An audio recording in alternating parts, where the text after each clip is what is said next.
Hello, friends. This is the Alphalist podcast. I am your host, Toby. The goal of the Alphalist podcast is to empower CTOs with the info and insight they need to make the best decisions for their company. We do this by hosting top thought leaders and picking their brains for insights into technical leadership and tech trends. If you believe in the power of accumulated knowledge to accelerate growth, make sure to subscribe to this podcast. Plus, if you're an experienced CTO, you will love the discussion happening in our Slack space where over 600 CTOs are sharing insights, or visit one of our events. Just go to alphalist.com to apply.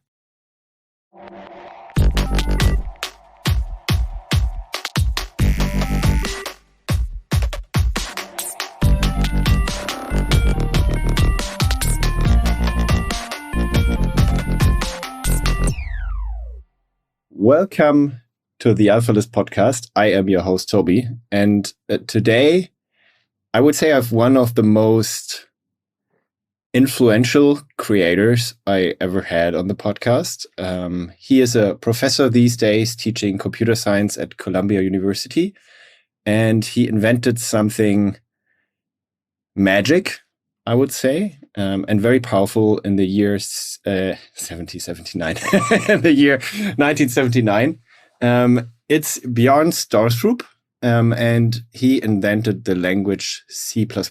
And C++ is the programming language behind almost everything you can imagine. It's most likely, I don't know, in your car, in your spaceship, in your rocket, in your weapon, in your washing machine. It's everywhere.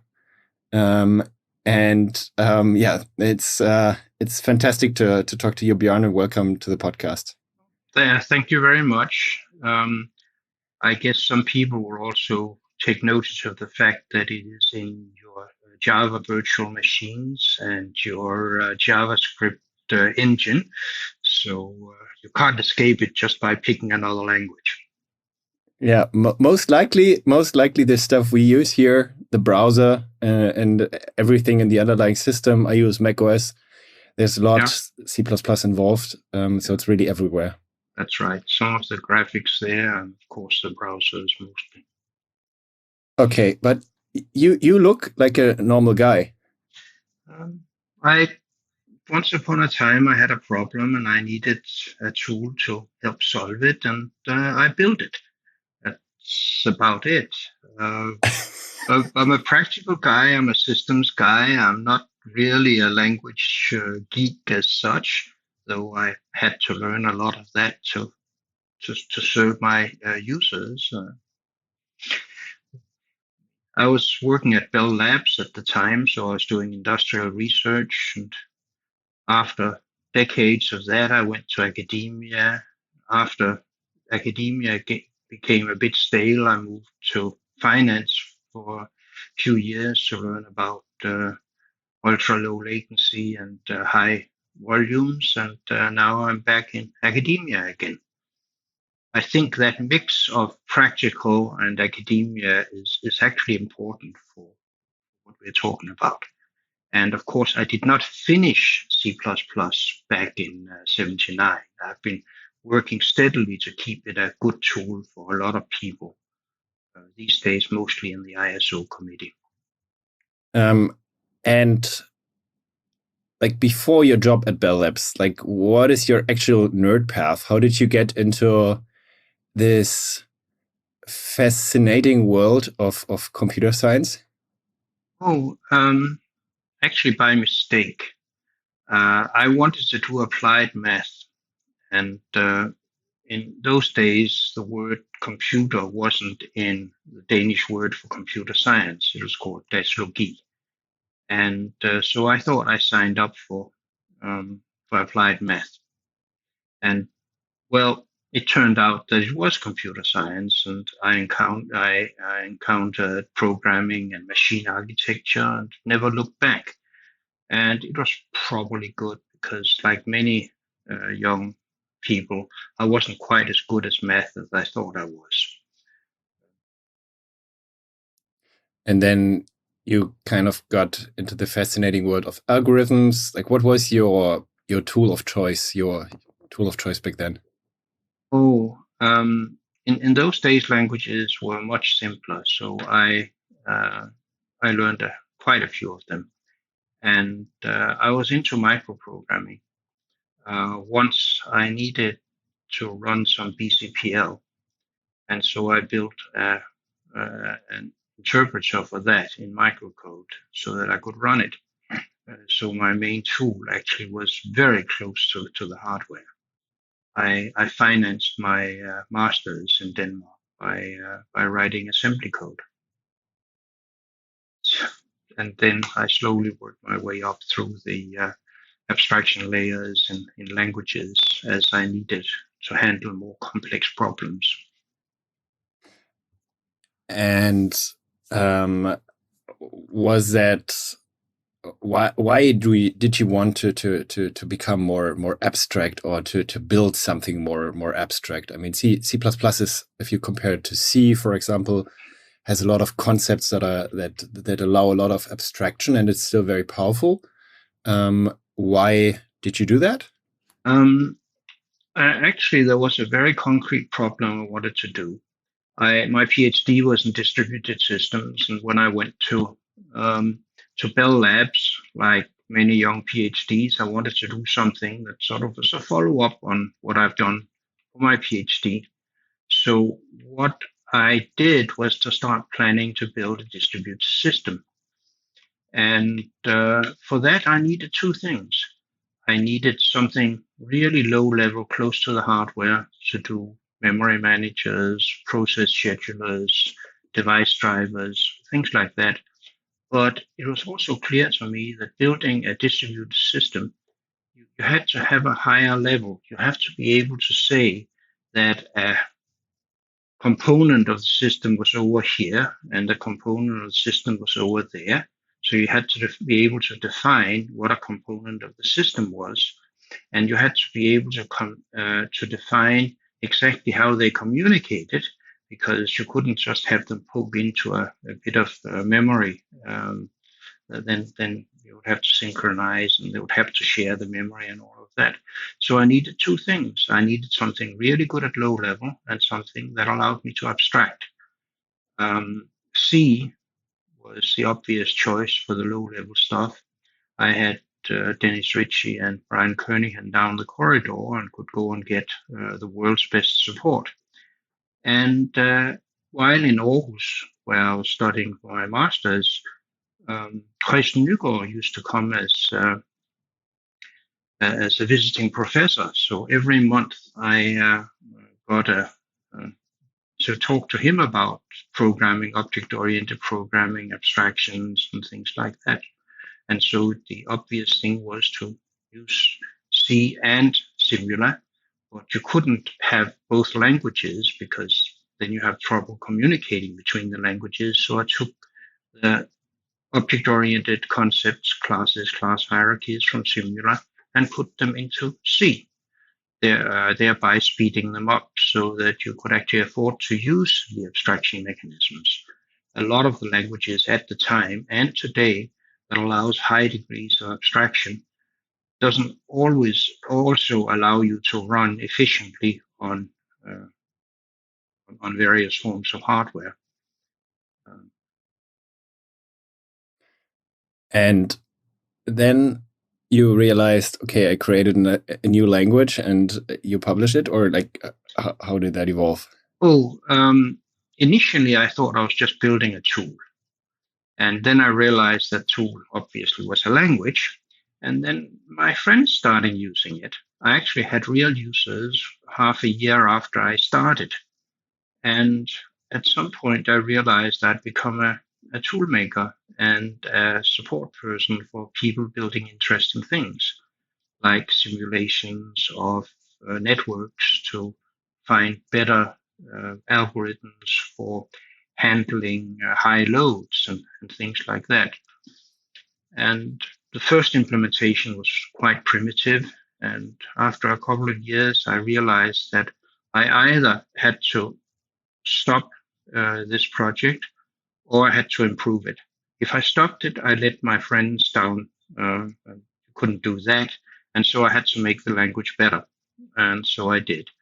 And I have had that kind of dilemma repeatedly over the years, and that's how C++ has grown by demands from its users. And you still have that dilemma.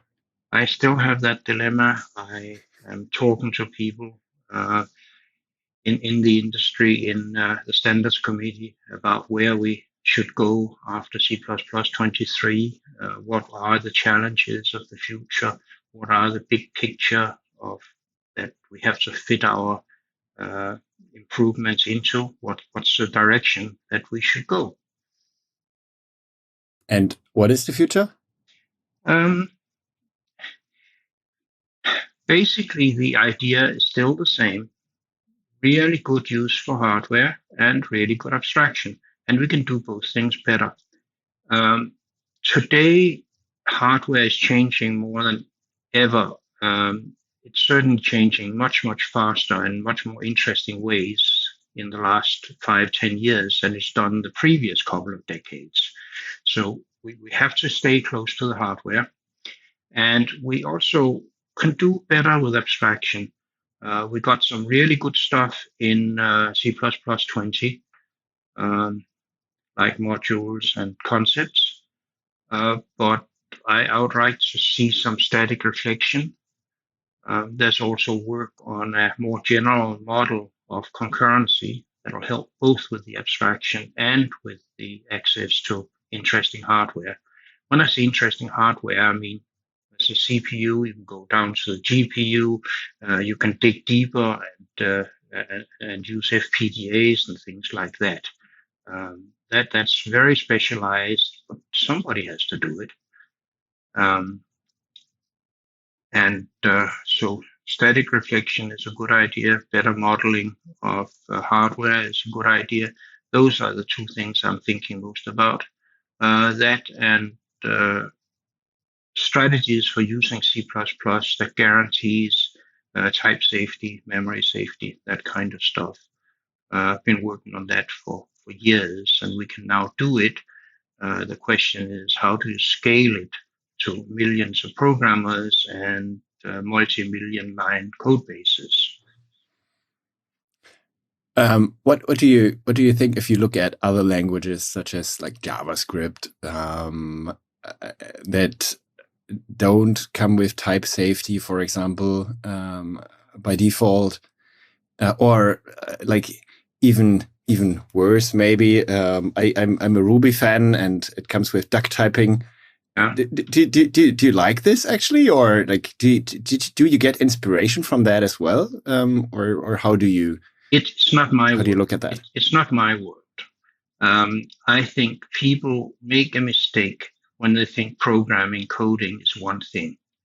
It's very, very different making a web app from making building the infrastructure for something. There's a sort of a more arty aspect to the web apps, whereas the infrastructure kind of stuff is engineering. And I think people doing the two things, by and large, should be educated differently, and they should be using different tools. If the web app doesn't work too well, tough. If the brakes in your car doesn't work well, that mustn't happen. We have to make sure, and we do. I mean, C++ is running on L2 and on Mars, where you can't send a repairman. And that's the kind of thing I think about. And I don't have the capacity also to think about how can you best serve people with a light computer science education, sort of everybody writing code the way you do with JavaScript or Python. That's not my world. I don't claim to be good at it. On the other hand, I help them build their stuff. They have an infrastructure too, and that's where I get interested. One of my students built one of the first efficient JavaScript engines. Yeah, that's nice to see that. Like, or I assume that it's nice to see that almost everything that is created with computers these days is kind of using your baseline, right? Yeah, it's very nice, but you also have to know what you can do and what you can't do.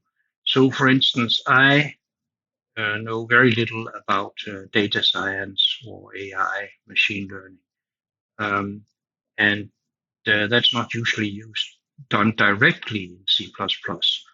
But TensorFlow, which is the basis of essentially all of that, is a C++ program. So they are down close to the hardware, building abstractions that are useful for neural nets and such. Yeah, that I'm interested in.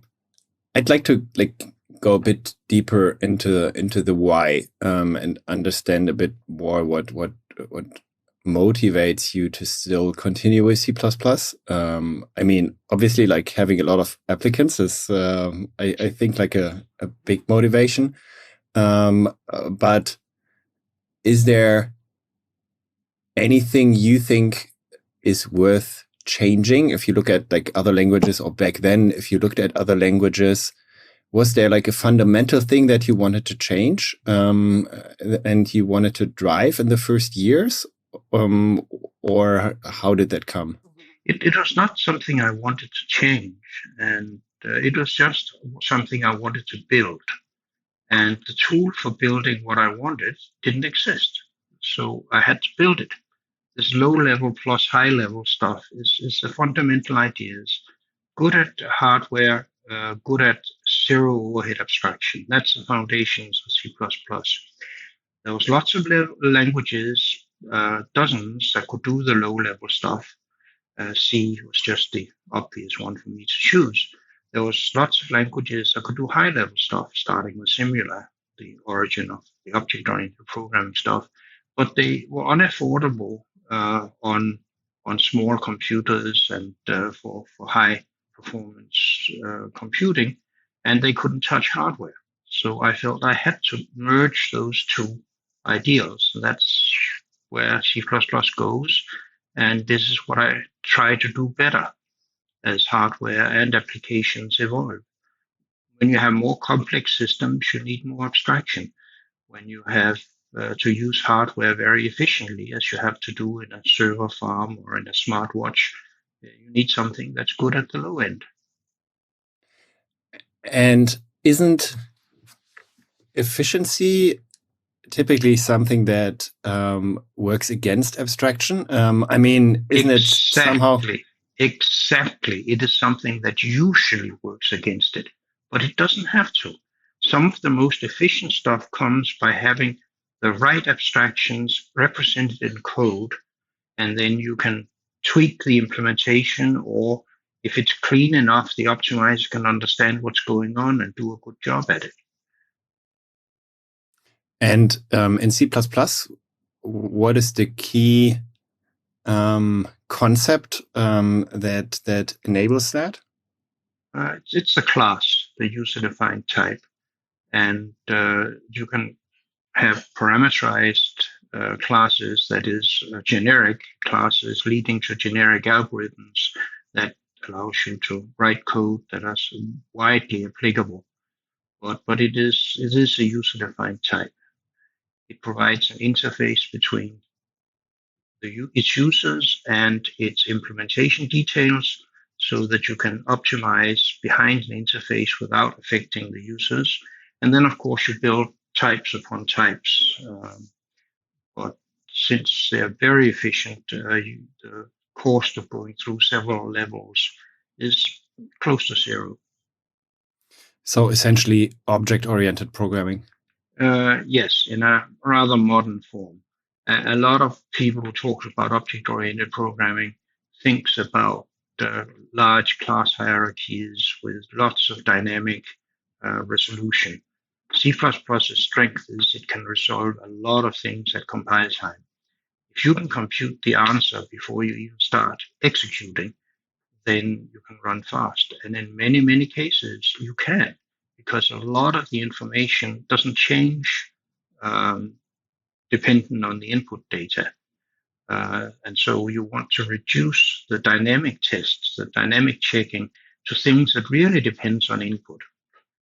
I assume then C++ is like written in C++ these days, and originally it was written in C, or? No. I bootstrapped C++ from C, but the first C++ compiler that was ever shipped was written in C++.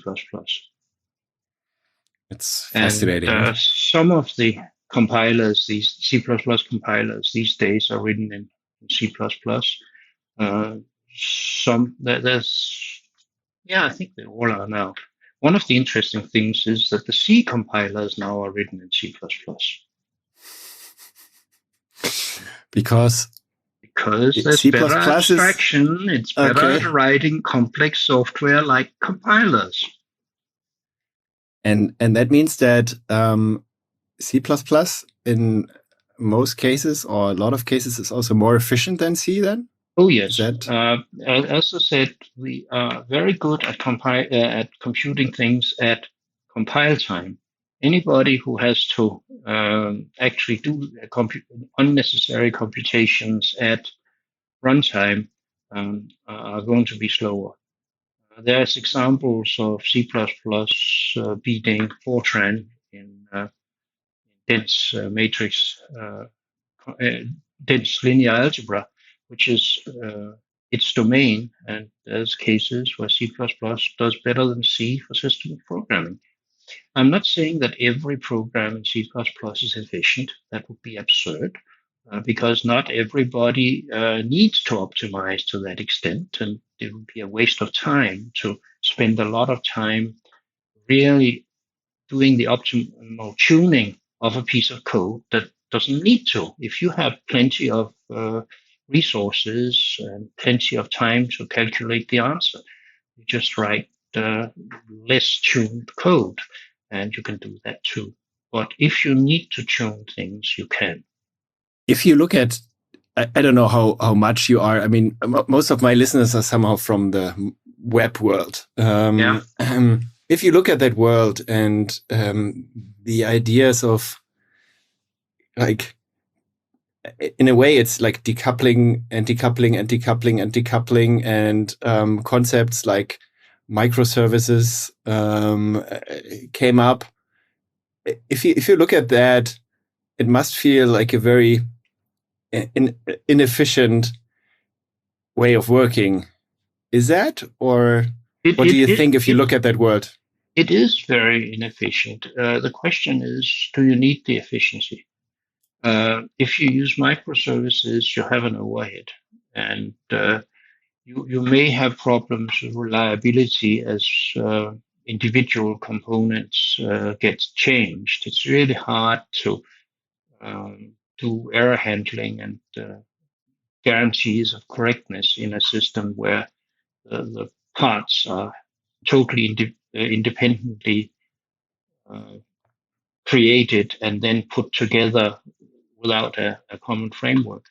But if you can afford to do that, if your reliability requirements, your performance requirements isn't that hard, you can do it. On the other hand, if you're interested in, say, either ultimate reliability or in say energy performance, then you get to something else. C++ is one of the languages with the best energy efficiency. So if you're running a large server farm, say tens of thousands of processors, then your electricity cost is going to hurt you if you're using an inefficient language. So there are always trade-offs. Do you want to spend your money on building more efficient software, or do you want to spend it on electricity? And I can imagine that sometimes if you look at that world, you just spot the weaknesses, right? Because, I mean, especially with like virtualization and everything that comes with it, and then the new layers like Kubernetes. I think like a lot of the underlying tech is kind of inefficient, right? And if you then compare that to like bare metal hardware, and like just run a modern program on bare metal hardware versus like such a modern stack, then it's sometimes like way faster. Yeah, we're talking about 10, 20, 70, 100 times faster. But as I said, it depends what your needs are and what you're willing to pay and what you're willing to pay it for. Maybe you don't have the programmers that can write the efficient code. That's one concern. Uh, Maybe you have free electricity. That's something. Maybe you do not need microsecond response times. Maybe the battery on your cell phone or your watch is big enough. But I'm interested in the cases where the answers to those questions are no, it's not good enough, and we need to do better. And how involved are you in such cases? Let's take, for example, like robots on Mars or rockets. Like how involved are you in development of such? Not very. I've talked to the people that are doing it, and so I learned a little bit about it, and they may pick my brains a little bit. But mostly it comes through work in the standards committee and with friends that are building tools. And then until half a year ago, I worked for a bank, a large bank, and I talked to people and I helped people that was doing ultra low latency trading and communications. And when I was an academic last time, now I am again, but last time I was very proud. I could count, I could count microseconds. And I soon learned that, well, that was a bit past. You have to count nanoseconds so that you know what you're doing. So I've actually been very close to it on occasion. And then I write code myself, mostly for myself, just to keep my hand in. And what keeps you motivated to keep up and to stay on and produce new versions of C++? The users, the applications. I see when people are doing really nice, really cool things, then I get interested. The scientific applications are, of course, inspiring because science is. When they found Higgs bosons, I got a little email message saying thanks. So I had a tiny little bit of into that. And I know the Mars rovers, the Mars helicopter has C++ in it. That's very motivating. And the other thing is that when people complain that they have problems, I mean, a lot of people complain about everything and they want a miracle. But when people doing good things are having what I consider unnecessary difficulties of doing something, I get inspired to help. And the help is usually trying to find better ways of doing it using C++ because there'll be C++ users or it's somebody else's problem. Were you ever worried about things that can be done with computers these days or C++ in particular? The problem is that every tool can be misused. And obviously C++ being really good at, say, real-time processing complex systems, it's used in weapons, as it were, and by bad players. It's apparently fairly popular with hackers, and I can't do anything about that. I build a tool. I don't control it. I don't have anything to do with the distribution of it. So I feel very sad when I hear that. Then I realize that a hammer is an essential tool, but it's in the hands of the wrong people a weapon. So is a screwdriver or a pot of water if it's hot. That is, you do not control that. So you can be sad and you can maybe think about politics, but I'm not a good politician to try and minimize the damage. But if you abstract that a little and leave the world of C++, looking into the future in general, what worries you? Mostly that it isn't good enough in certain areas. I'm not worried about what it's being used for. I'm sad when it's misused, but I can't do anything about it. But I am worried when there's unnecessary errors or unnecessary overhead that leads to errors. I really, as I said, when you press the brakes on your car, it really has to work. And if anything gets in the way of that degree of reliability, I get worried. I start working. C++ is much, much better at those things than it was when it started. And how do you managed how did you manage the evolution of C++?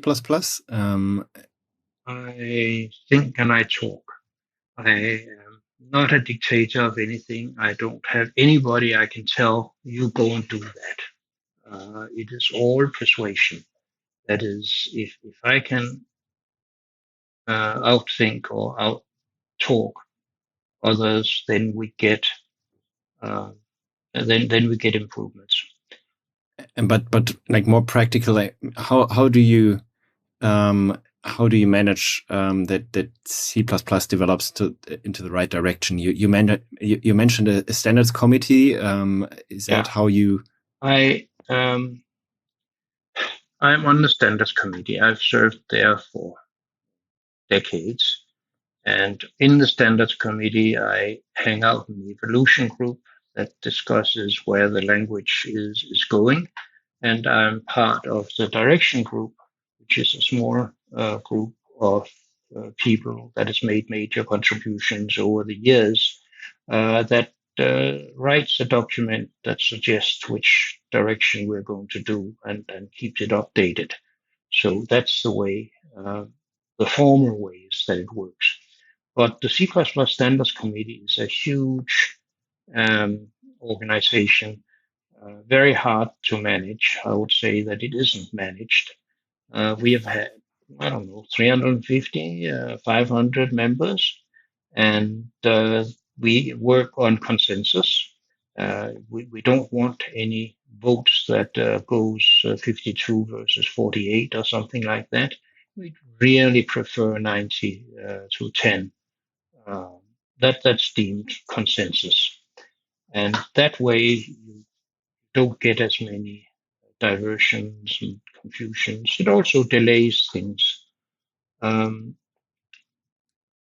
thing that worries me in that context is how to maintain direction. It's so easy to add little things that doesn't matter, and they just become complexity. We need to work on things that change the way people work, change the way that people think. And that's what I'm trying to concentrate on getting the committee to concentrate on such things. But yes, we have members from 24 countries at least, and lots of them we talk. We have from many, many industries. Rather few academics. It's almost all industry. And are you then the driving force of it, or is it really like everyone like brings his or her problems? And I mean, if you look at companies like Apple, for example, companies sometimes have that genius leader that really drives the direction long term. And it really makes a difference. And I could imagine that with programming languages, it is similar. If you really want that, if you really want to improve the way people do programming, can those ideas be found in such a large committee? It's hard. We don't have the tools of management. We cannot reward. We cannot punish. And so I would say if I'd been a jerk, I would have gotten absolutely nowhere. You have to listen to people. You have to take their worries serious. Sometimes they really are serious, and sometimes you can explain to them that they're focusing in the wrong place. But as I said, it's persuasion. That's all I can do. And trying to think further ahead. A lot of those people are there to solve a particular problem. They are thinking about what their firm or their organization or they personally would like that would be helpful for their next project. And if all you're doing is looking at that, you get chaos because everybody pulls in different directions. By and large, I try not to solve particular problems. I try to provide tools for solving the particular problems. That's really what abstraction is. It's a tool for building things. So instead of building in records like in COBOL and linear algebra like in Fortran, you build the tools for making classes so that you can build the records and you can build the matrices. Put the tools in the hands of the programmers, so they can do things that you couldn't imagine. That's the idea. But for a manager, for an executive, the C++ standards committee will look like a very strange beast. And how do you have to imagine that? Like, do you physically meet with all those people like every once in a while, or till COVID? Yes, we had 250 people at the last standards meeting in Prague in 2020. We just got out there months before the COVID hit, and it was a great thing. We managed to get C++ 20, which is the biggest improvement since 2011. Which was the biggest thing since 1998. And we're seeing the results now. It's getting certain kinds of programs that are much easier to write. There's a lot of programs that compile 10 or 20 times faster. They're making significant improvements. Now with COVID, everything went virtual, and that doesn't work well. A remote meeting works reasonably well if you have a defined agenda and a coherent plan. It is not good for discussions of direction and of what is important and initial design of things. That's you need a whiteboard and a few people around it, and then you need a bigger meeting and fairly unstructured discussions. And so that has not worked too well. We've slowed down over the COVID. The next meeting in Kona in November will be hybrid. And I fear that we don't really know how to run a hybrid meeting with 100, 200 people. People who have tried this has found that it isn't all that great. I'm looking forward to when we can actually meet face-to-face more often. I teach face-to-face. I've been to meetings face-to-face. I gave a keynote at the CPP conference last month in Denver. That was face-to-face, and I got to talk to some of the people involved in all of this. But I'm looking forward to that at scale again. I can imagine, like, especially if you have so many people and a week of discussion. I imagine it's like that, right? Then it gets very hard if it's virtual. It's very hard to do. But imagine if we had met face to face during COVID. 250 people from all over the world meeting for 6 days, mostly 16-hour days in small closed rooms. We could have had the world's biggest spreader event. So we didn't do that. We didn't try. Bjarne, the biggest super spreader in the world. we did not want to go there, and so we didn't. to the best of our knowledge, we haven't spread anything. I gave a talk in Berlin that was face to face, and I got to talk to some people, including some people from the gaming world. It was nice to be able to get out again and discuss with people. Yeah, it's a big difference, right? And luckily it got less dangerous these days. So, but coming back to the standards committee and how you manage evolution, how do you maintain this level of reliability and stability that the language has? I mean, in such a committee, it's very. I imagine it's very dry, discussing concepts. And then you have implementation. Yes. How do you test it all? How do you make sure that it's like as good on all of the hardware, on all those different systems as it was? Anything at this scale is hard. So I've heard guesses of C++ users being 7 million of them now.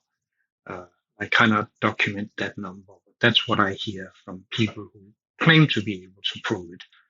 And we have many organizations. There's four major compilers really for front end: GCC, EGG, Microsoft, and Clang.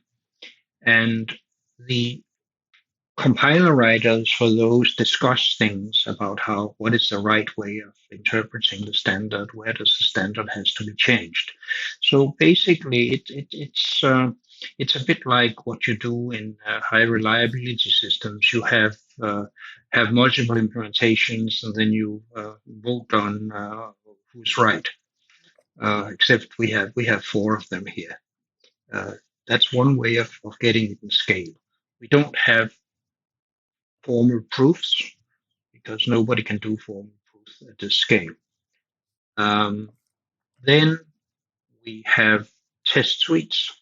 There are 2 of them that people can run against. And of course, the test suite has to be updated and corrected. But again, having more than one is very useful.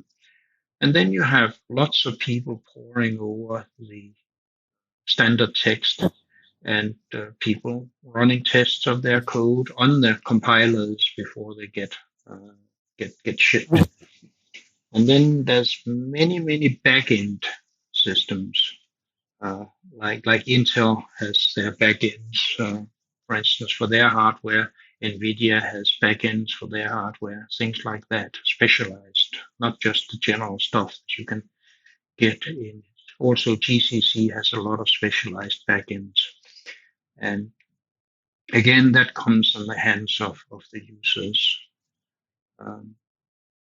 Breaking compilers is not something that happens all that often in the wild. It happens a lot while you're testing. And of course, all of these systems have test suites. Okay. Did you ever have a moment when you said, okay, evolution is nice, but revolution is nicer. I want to do it all from scratch, and I have like a much better idea of how to do it now. Sometimes on a bad day, I think like that, because maintaining compatibility and making sure that all the old code works is really, really hard and constraining. On the other hand, with billions of lines of code out there, if you make a breaking change, you break something or other that you don't even know what is. On the other hand, just building a new language, I think about that sometimes. How can't I just do that? And then I realize, one, that it's a 10-year job and a very hard to manage job to build a new language that can be useful at scale. So I can either do something for 7 million people now, not very much, or I can do a lot for hardly any people in 10 years. And then I have some form of feeling of responsibility of you should do something useful, not just go for your own vanity. And you have responsibilities to people who have trusted you and used your stuff. So I always end up with compatibility and working on C++. And if you look at C++ these days, what is the functionality or the feature of the language that you're most proud of still? Interestingly enough, it was something that came in the first week of it. It's a class with a constructor destructor. So when you have a class, it defines how you can use some objects, and in particular defines how you create the object and how you clean up after it. And that is the root of a lot of stuff in C++. It's used for resource management. Is called RAII, which is about the most stupid name I ever thought of, but I was busy at the time. Resource acquisition is initialization. Don't ask me to do management, to do marketing, but that is the key to it.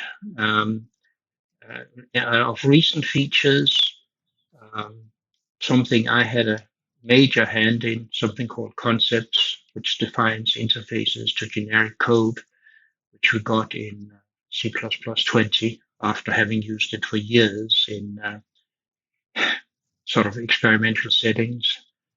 That's important. I tried to do it in late 80s. Neither I nor anybody else could do it under the other constraints of C++, performance and generality.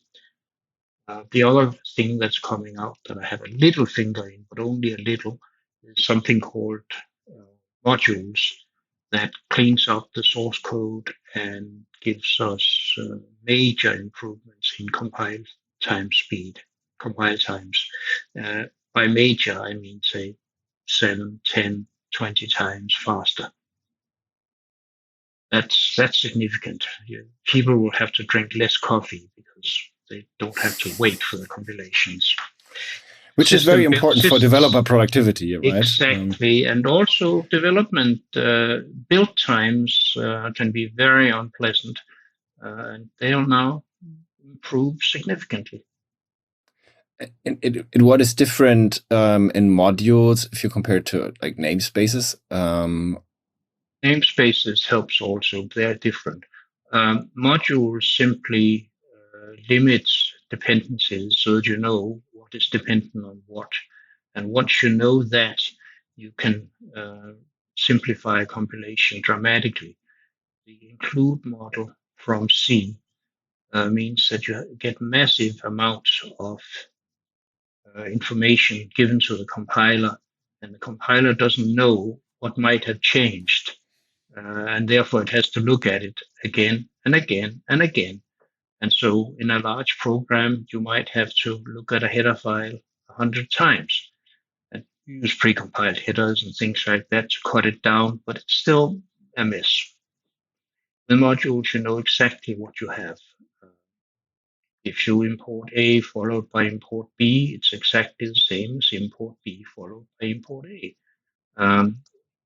Dependencies are not transitive. Those things add up, and then we get these factor 10 or thereabouts improvements.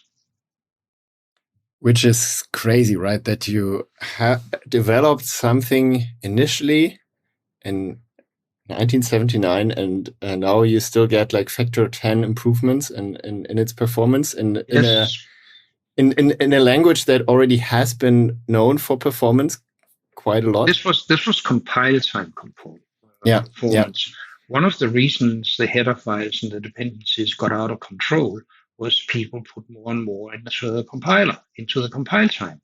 And so we had to make it more manageable, more affordable, more regular at compile time.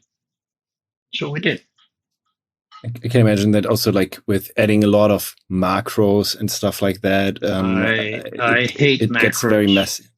I can now write code without macros, and I do. Good.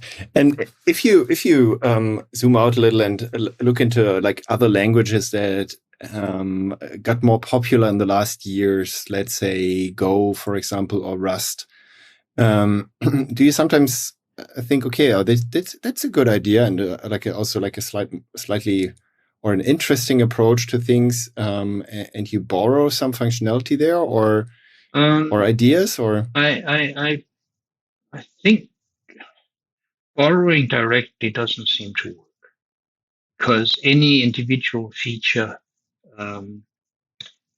fits into a type system, fits into other other features that work together.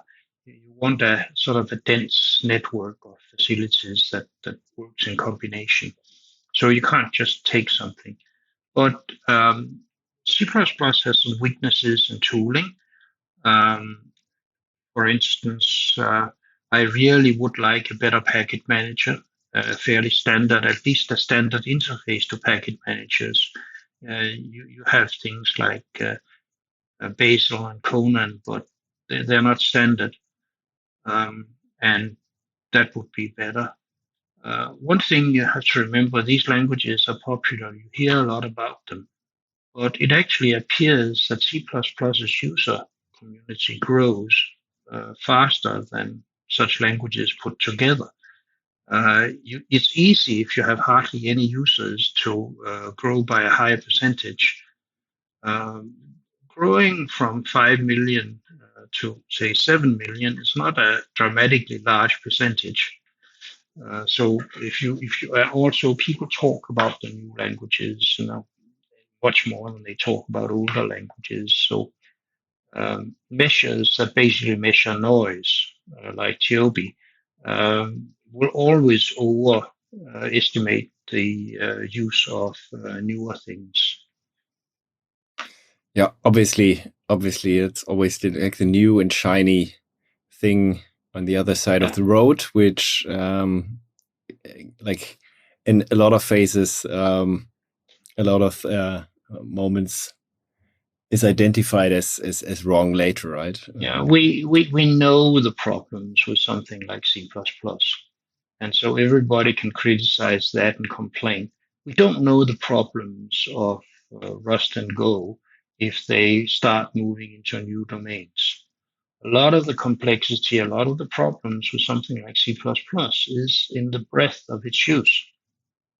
It gets into things that other languages haven't gotten to yet. And once they get there, they get some of the problems. Like, we worked very hard to get a memory model for C++ that fits modern hardware. Rust doesn't have a memory model yet. You'll get it one of these days, probably.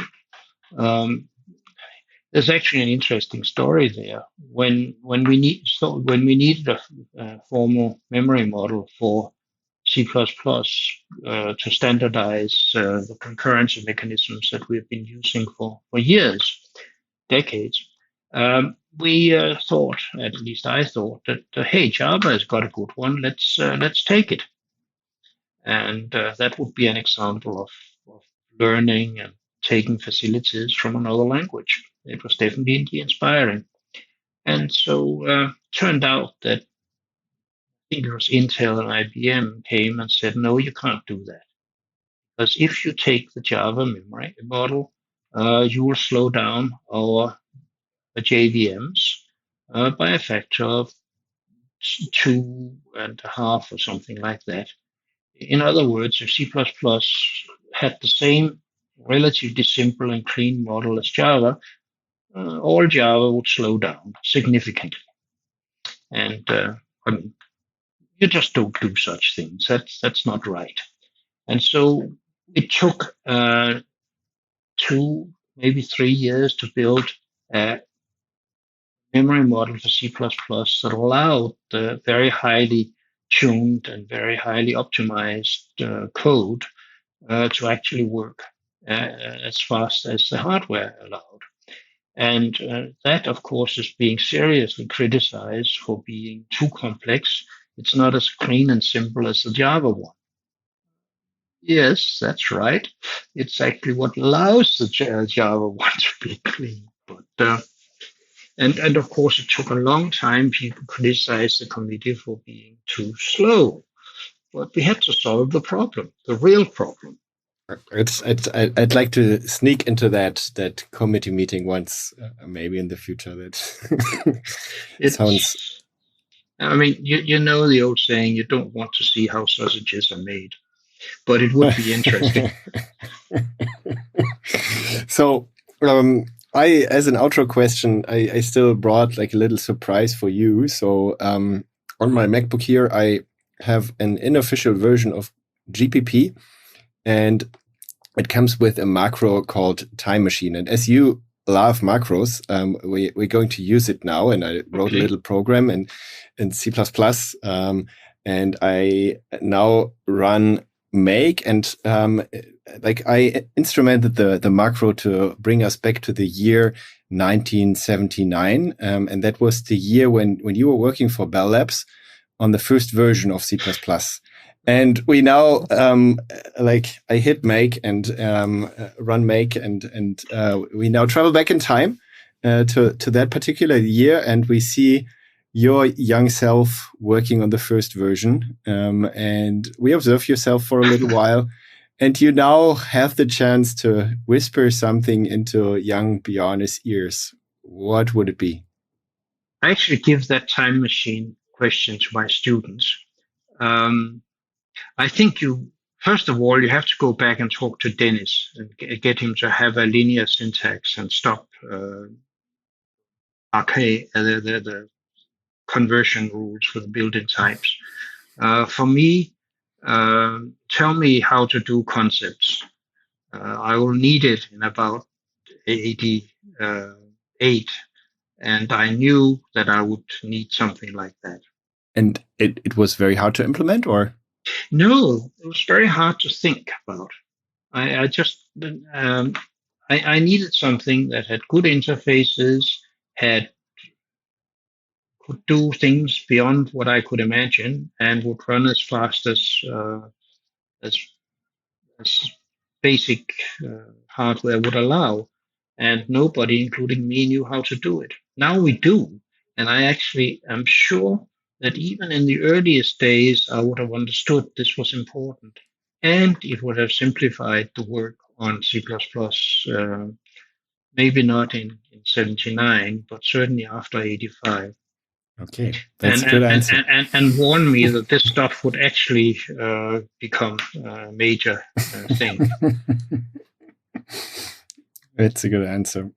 So, thank you, Bjarne, for creating C++, and thank you for being my guest here in the podcast. I will now close my laptop, close my browser windows, which most likely are written somehow in C++, and will walk out the door, which has a lock, which most likely also is using C++. Quite likely, if it's one of those smart locks.